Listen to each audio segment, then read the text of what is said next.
Энэ бичлэгээр олон оронтой тоог үржүүлэх ойлголтыг өгч илүү их хэмжээний дадал зуршлыг бий болгох зорилготой. Дараах үржүүлэх үйлчлэгийг хий. 7000-ыг 6-гаар үржүүлье. 7000-ыг 6-гаар үржүүлвэл хэдвэ? Магадгүй та нарын зарим нь шууд үржүүлж чадах бах.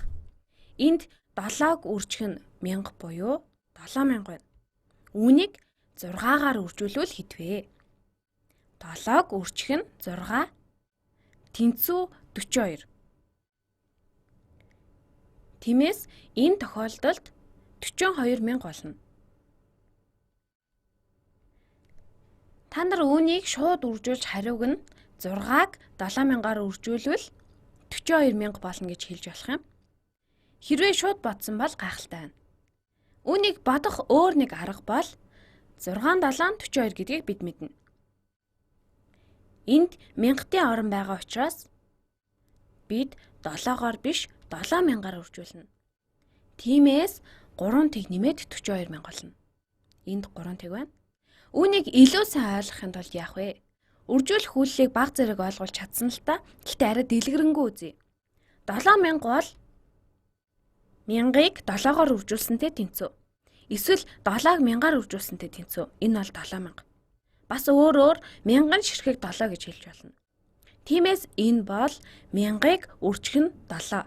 Үржих нь 6-тай тэнцүү. Эхлээд 1000-ыг үржих нь 7 байна. 7000 болно. Дараа нь 6-гаар үржүүлнэ. Эсвэл эхлээд 7-г 6-гаар үржүүлвэл үржирийн чанар өөрчлөгдөхгүй. 1000-аар үржүүлэхээс өмнө 7-г 6-гаар үржүүлж болно. Үүнийг доор хөвчвөл 1000-ыг үржих нь 7, үржих нь 6 байна. Бид энд хаалт тавьж болно. 7-г үржих нь 6. 7-г үржих нь 6, 1000-ыг үржих нь 7, үржих нь 6 гэдэг бол эхлээд 1000-ыг 7-гаар үржүүлж 7000 болгож болно.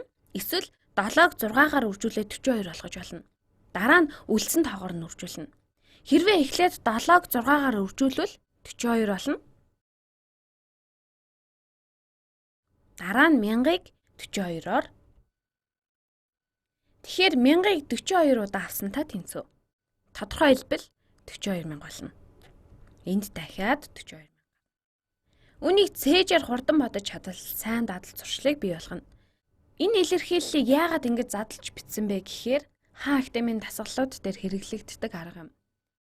Ингэж бичих нь үржүүлэх үйллийг үнэхээр сайн ойлгоход тус болно. Харин буцаад хэрхэн нэгтгэн бичих вэ? Энэ үйлдэлийг ойлгохын тулд өөр нэг жишээ авъя. Илүү том зайд бичье. 56-г үржих нь 8 хиттэй тэнцүү вэ? Үүнийг бодох өөрөөр аргууд байгаа. 56-г 50 дээр нэмэх нь 6.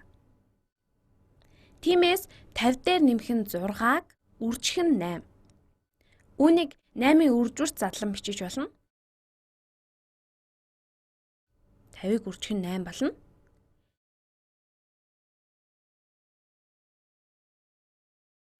Нэмэх нь 6-г үржих нь 8. 50-ыг 8-аар үржүүлвэл 5 8-ын 40 гэдэг. Гэхдээ 5 биш 50 юм. Тиймээс 50-ыг үржих нь 8 тэнцүү 400 болно.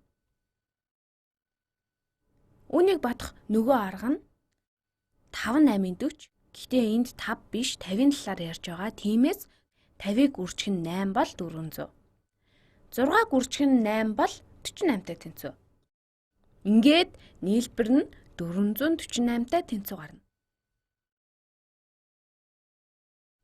Энийг би цээжээр бодсон.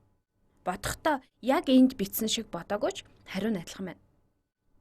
56-г 8-аар үржүүлэхдээ 56-г 50 дээр нэмэх нь 6-ыг задлан бичиж болно. 8-ыг 50-аар үржүүлвэл 400 болно.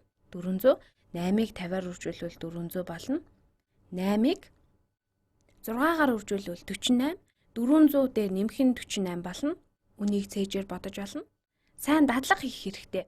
Бид бас үүнийг тэгш өнцөгт хэлбэртэй дүрс байдлаар илэрхийлж болно. Үүнийг тэгш өнцөгт гэж үзье. Тэгш өнцөгтийн энэ талын хэмжээ нь 8 нэгж өндөр. Энэ бол 8. Харин энэ талын урт нийтдээ 56 нэгж. Тэгш өнцөгтийн талбайг бодвол 56-г үржих нь 8 болно. 56-г бид 50 дээр нэмэх нь 6 гэж илэрхийлж болно. Энд байгаа эхний хэсэг нь 51 журттай. Энэ хэсгийн урт нь 50. Харин хоёр дахь хэсэг 6 арттай. Энэ бол 6 арттай. Дүрсэн хэлбэрээр ингэж илэрхийлэх нь ойлгоход маш хялбар бөгөөд хариуг нь амархан олж болно. 8-ыг 50-аар үржүүлвэл хэд вэ? 8-ыг 6-аар үржүүлвэл хэд вэ? Нийт талбай хэмжээг олохдоо хоёр тэгш өнцгтийн талбайг тус тусад нь олно. Тэгээд хооронд нь нэмнэ. 8-ыг 50-аар үржүүлвэл хэд гарах вэ? 8 5-ын 40 тиймээс 400 олно. Шар өнгийн тэгш өнцгтийн талбайн хэмжээ 401 квадрат олно. 6-г 8-аар үржүүлвэл хэд вэ? Улаан өнгийн тэгш өнцгтийн талбай хэмжээ 48 квадрат олно.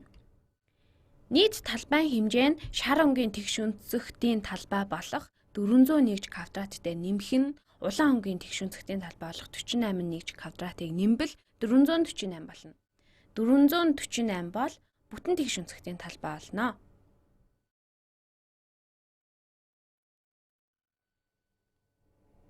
Намыг үржих нь 56.